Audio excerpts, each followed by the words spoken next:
Alam mo yung feeling na bibili ka ng phone tapos pag ginamit mo sa games, biglang bumabagsak ang frame rate. O kaya naman pag nanonood ka ng movies, parang kulang yung impact ng screen at sound. Kapag magpe-picture ka naman, hindi mo naman ngayon makuha ng malinaw yung malalayong eksena. Pero imaginein mo to, may phone na ginawa talaga para sa mga gamer, watcher, music lover at mahilig sa photography. At may tuning pa na obvious naman na hindi pangkaraniwang audio to. At sa presyo niya ngayon, madaling sabihin na eto na nga ang best flagship phone na you can buy sa ganitong price range. Eto ang pinakabagong Poco F8 Pro.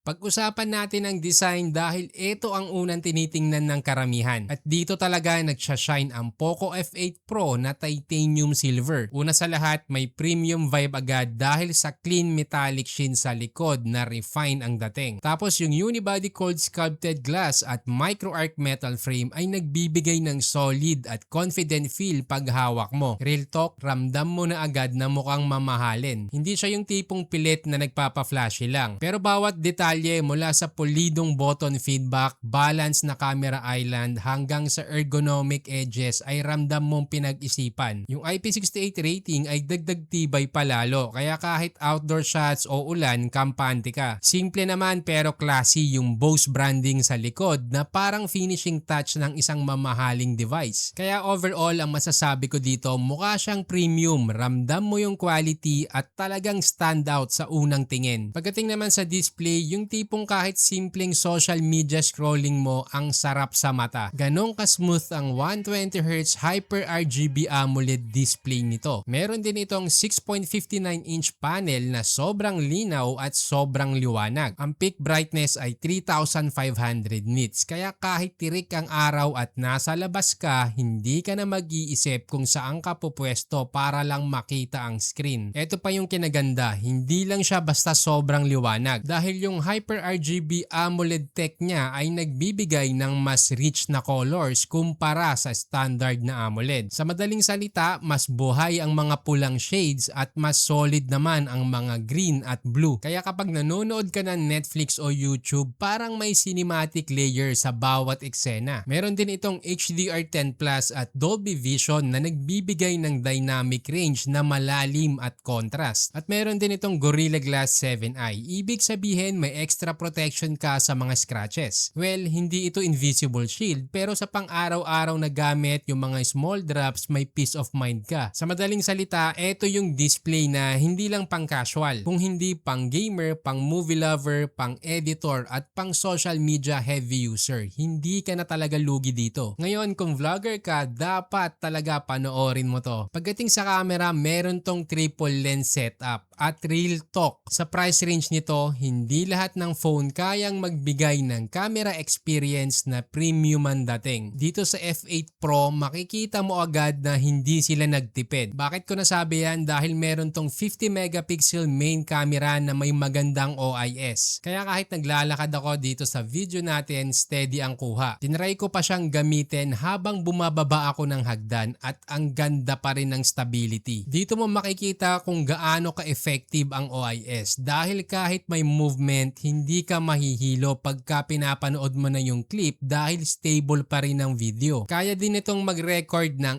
8K at 30 FPS or 4K at 60 FPS. Grabe yan, boss. Yung Light Hunter 800 sensor niya ay kumukuha din ng mas maraming ilaw kaya malinaw at rich ang photos kahit low light. Kung astrophotographer ka naman, siguradong magugustuhan mo din to. Yung telephoto lens ay 50 megapixel din at naka 60mm focal length. Kaya nagbibigay ito ng times 2.5 optical zoom na mas malinaw at mas natural. Gumagamit din ito ng AI Creative Assistant at Dynamic Photo 2.0 para mas gumanda ang overall imaging. Sinubukan ko pa siyang gamitin sa buwan gamit ang 30 times zoom at satisfy ako sa resulta. Meron din itong 8 megapixel ultra-wide para sa mga landscape shots at group photos. Okay naman ang dynamic range at hindi sobrang distorted ng edges. Yung 20 megapixel selfie camera naman ay sapat na para sa TikTok at video calls. Sa kabuuan, ito yung camera setup na sapat para para sa casual at advanced users. Meaning hindi lang to pang point and shoot, talagang pang experience at pang creative shot. Ngayon ito naman yung pinaka undervalued na part ng maraming phone. Pero dito sa F8 Pro, hindi mo mararamdaman yung usual battery anxiety dahil meron tong 6,210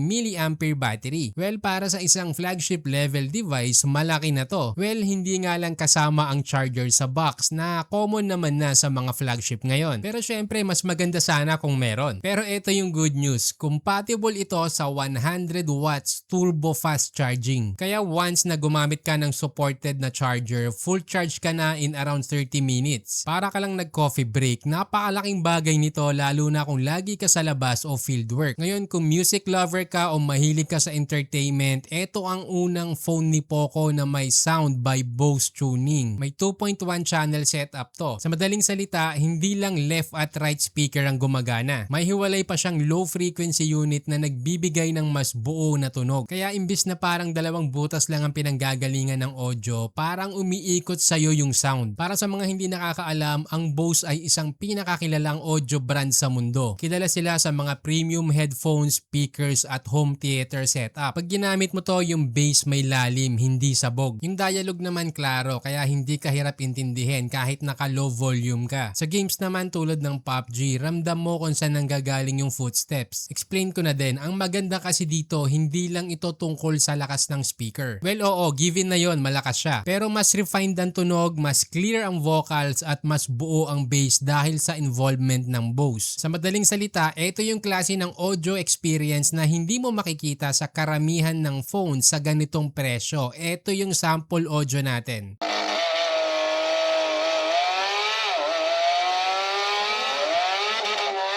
Dito na lumalabas ang totoong identity ng F8 Pro pagdating sa performance. Gumagamit ito ng Snapdragon 8 Elite na basically isa sa top tier chipset. Yung CPU gamit ang Orion architecture. May dalawang super cores at 6 na performance cores at umaabot ng 4.3 GHz. Kaya kahit sabay-sabay ang task, mabilis ang response ng phone. Sa GPU naman, gamit nito ang Adreno 830. Mas mabilis siya ng around 40% kumpara sa previous gen pero mas mababa pa ang konsumo ng battery. Ang benefit nito, mas smoother ang frame rate at mas stable ang performance kahit sa long gaming sessions. Pagdating sa gaming, sa Genshin Impact, kadalasan nasa 60 FPS at sagad lahat ng graphics kahit sa Honkai. Kaya pagdating sa mga basic tulad ng CODM o PUBG Mobile, para ka lang naka-console mode sa graphics. Sharp, responsive at fluid at syempre sobra-sobra na ang power nito kaya consistent din sa 120 FPS. May Wild Boost Engine 5.0 din na tumutulong para ma-optimize ang gaming performance. Sa Antutu, maabot ito ng 2.9 million. Idagdag pa natin ang 12GB LPDDR5X RAM at yung 512GB UFS 4.1 storage. Naka-Android 16 na rin to kaya updated ka sa features at security. At higit sa lahat, may eSIM support pa para mas convenient sa mga mahihilig mag-travel abroad. Sa totoo lang, hindi to pang mid-tier performance, pang flagship talaga. Sa kabuuan, hindi na naman tayo binigo ni Poco dahil naglabas siya ng consistent ang performance, maganda ang display, solid ang audio, malaki ang battery at flexible ang camera. Lahat ng magandang maiisip mo sa isang smartphone nandito na. At para sa tech, madaling sabihin na ito ang best overall phone ngayon sa price range nito. Ngayon para sa presyo, ilalagay ko yung link dyan sa description para sa early bird price para mas makuha mo ng sulit. Kung ikaw boss, anong part ng Poco F8 Pro ang pinakagusto mo? Yung performance, camera o yung Bose Tune audio? Comment mo dito, gusto ko rin kasing malaman kung sulit siya para sa'yo. Huwag din kalimutang i-like, i-share at mag-subscribe para sa susunod pang reviews.